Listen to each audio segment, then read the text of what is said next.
నమస్కారం. ఇప్పుడు ఇంపార్టెంట్ అనేది ఎవరికి ఇంపార్టెంట్? ప్రజాస్వామ్యంలో ప్రజాతంగా ఉండే వాళ్ళకి, మేము రాజకీయ నాయకులు ప్రజల కోసం వచ్చాం అనుకున్న వాళ్ళకి ఇంపార్టెంట్ అండి. ఒక రాజకీయ పార్టీగా ఇప్పుడు రవికుమార్ గారు చెప్పినట్టు పార్టీనే వాళ్ళది కాదు. సరే, వాళ్ళు ఎందుకు వచ్చారు, ఎందుకు పార్టీ పెట్టారు, ఎందుకు అనేది ప్రజలందరూ కూడా అర్థమైపోయింది 5 years లోనే. సో అలాంటప్పుడు వాళ్ళ నుంచి మనం ఎట్లా పాజిటివ్ గా ఉంటుందని చెప్పేసి మనం ఆలోచించాలి. వాళ్ళ గురించి మనం మాట్లాడుకున్నాయన్ని మనం మనం అనుకుంటున్నాం. బట్ వాళ్ళకి ఎందుకు ఉంటుంది, వాళ్ళకి అలాంటి ఆలోచన ధోరణి ఉన్నటువంటి వాళ్ళు కాదు అనేది మనకు అర్థమైన తర్వాత దాని గురించి మనం చర్చ కూడా అనవసరం అసలు. ఎందుకంటే వాళ్ళకి కావాల్సిందేంటి? అధికారం కావాలి. దేనికి అధికారం? రాష్ట్ర సంపదను దోసుకోవడానికి, లేదా నచ్చనాళ్ళ మీద కేసులు పెట్టి లోపలేయడానికి. అంతకుమించి వాళ్ళు ఏం చేశారు గతంలో? గత 5 సంవత్సరాల్లో ఏ రోజన్నా కానీ శాసనసభలో సరే వాళ్లే ఎక్కువ ఉన్నారు. ఏం చేశారు? ఏ చట్టాలు చేశారు ప్రజల కోసం, మంచి కోసం? ఏ నిర్ణయాలు తీసుకున్నారు? అసలు వాళ్ళకి ఇదంతా కూడా అప్రస్తుతం కదా. వాళ్ళకి ఒక శాసనసభ ఉంటుంది, మేము ఎమ్మెల్యే గెలిచాము, శాసనసభకి వెళ్ళాలి, అక్కడ చర్చించాలి, చట్టాలు చేయాలి, ప్రజలకు ఉపయోగపడే చేయాలి, మంచి పని చేయాలి అనే ఆలోచన వాళ్ళలో ఎవరికి ఉంది కాక? తెలిస్తే బూతులు, లేకపోతే గతంలో అంతా ఏముంది, ఒకడేమో బుర్రకథ చెప్పాడు, ఒకడైనా హరికథ చెప్పాడు, ఒకళ్ళ పాటలు పాడారు, ఒకళ్ళని దిల్సేలు పాడారు. ఈ కదా జరిగిందంతా. ఏనాడైనా కానీ అసెంబ్లీలో ప్రజల కోసం చర్చ జరిగిందా? ఏ ఒక్క ఇష్యూ మీద జరిగింది చెప్పనండి, రికార్డులు ఉంటాయి కదా. సో అలాంటి బ్యాచ్ గురించి వాళ్ళు మనం ఏదో ఆలోచించడం ఏదో చెప్పినట్టుగా ఉంటుందండి. ఇప్పుడు ఇవన్నీ కూడా మాకు ప్రతిపక్ష హోదా అసలు ఎంతకాలం ఇది? 2 సంవత్సరాలు అయిపోతుంది దగ్గర దగ్గర.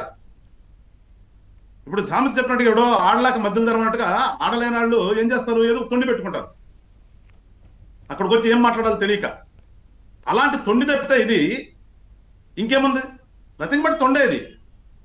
కాకపోతే నాకు నవ్వు వస్తుంది ఏంటంటే, మాట్లాడితే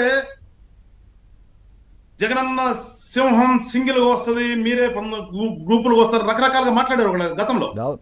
ఇప్పుడు కూడా సోషల్ మీడియా మాట్లాడారు సింగిల్ గా వస్తుంది సింహం, సింగిల్ గా వస్తుంది సింహం. మరి పాప సింగిల్ సింహానికి ఎందుకు భయం వేస్తుంది? సింహం కాదు వాళ్ళు చెప్పినట్టుగా అనుకుందాం కాసేపు.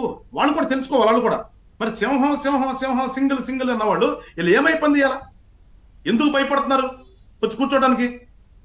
శాసన మండలిలో మీరు అన్నట్టుగా ఇప్పుడు బ్యాచ్ ఉన్నారు కాబట్టి అక్కడికి వెళ్ళి మాట్లాడుతున్నప్పుడు అసెంబ్లీలో 11 మందితో కూడా రావడానికి భయపడుతున్నారంటే ఒకడే కాదు కదా, 11 ఇంకా నీకు తోడు 10 మంది ఉన్నారు కదా, 10 మందిని తీసుకుని రావడానికి కూడా భయపడుతున్నాడు. మరి ఎట్లా సింగిల్ సింహం ఇది? ఒకసారి వైసీపీ లీడర్లందరూ సమాధానం చెప్పాలి దీనికి కూడా. సింగిల్ సింహం అన్నవాళ్ళు వాళ్ళు ఎందుకని భయపడుతున్నాడు అసెంబ్లీకి రావడానికి?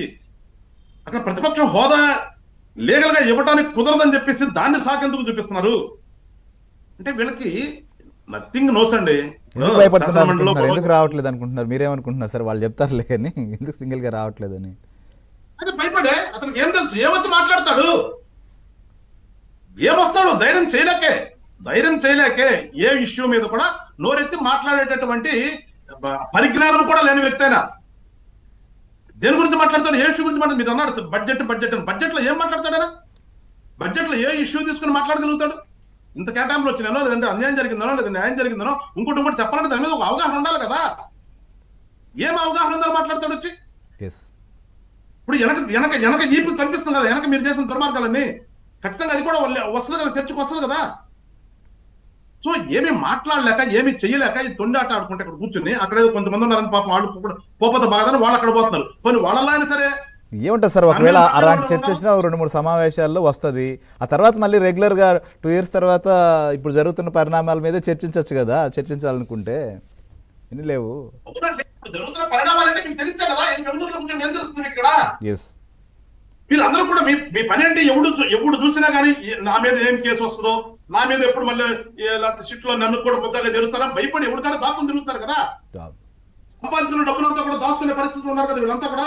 ఎవరైనా కానీ ప్రజాస్వామ్యంగా రోడ్డు మీదకి వచ్చి ఉన్నారా? ఎస్ రైట్ చెప్తున్నా. జనసేనగా గతంలో మేము ఏమీ లేకపోయినా సరే రోడ్డు మీద ఉన్నాం. మేము గత 5 సంవత్సరాలు వీళ్ళు పెడుతున్న హింసలు కూడా భరించి రోడ్ల మీద ఉన్నాం, కేసులు పెట్టించుకున్నాం. ప్రతి సాట పోరాడం. వాళ్ళు ఎక్కడ దుర్మార్గాలు చేస్తున్నారో ఆ దుర్మార్గం మీద పోరాడం రాష్ట్ర వ్యాప్తంగా. ఏమైపోయింది మీకు? మరి ఎప్పుడు వచ్చారు ఈ 2 సంవత్సరాల్లో? ఇప్పుడు దగ్గర ఇంకా 2-3 నెలలు అయితే 2 సంవత్సరాలు అయిపోద్ది. ఏదన్నా ఒక ప్రజా సమస్య అంటే అఫ్కోర్స్ సమస్యలు లేకుండా మేమే చేస్తున్నాం. ఇక్కడ మీరు అన్నట్టుగా 2 పాత్రలు మేమే పోషిస్తున్నాం. ఎక్కడైనా ఇబ్బంది జరిగితే మేమేం జరుగుతున్నాం, మా నాయకులు చెప్తున్నాం, సరి చేస్తున్నాం. వాళ్ళకి వచ్చేటటువంటి అవకాశం కూడా మేము ఇవ్వట్లా. కానీ ఒక రాజకీయ పార్టీగా మీరు అన్నట్టుగా ఎక్కడో చూడండి ఇష్యూలు రావచ్చు కదా, ఏదో బాధ్యత issue ఉండాలి కదా సార్ ప్రజలు. రావటానికైనా రావటానికైనా కానీ రావాలి కదా. ఎక్కడొచ్చారు? అవును. అరే అసలు రోజు పొద్దున్న లేసి దండం పెట్టుకుంటారు సార్. ఇవాళ నన్ను సిట్టోళ్ళు పిలవకుంటే, నా పేరు లేకుండా ఉంటే దేవుడా నీకు మొక్కుంటానని చెప్పేసి ఈ రకంగా తయారైపోయింది వాళ్ళ పరిస్థితి. ఎస్ ఉన్నటువంటి పెద్ద పెద్ద నాయకులందరూ కూడా రైట్. అట్లా ఉన్నప్పుడు వాళ్ళకి దీని మీద ఏముంటుంది, అవగాహన ఉంటుంది.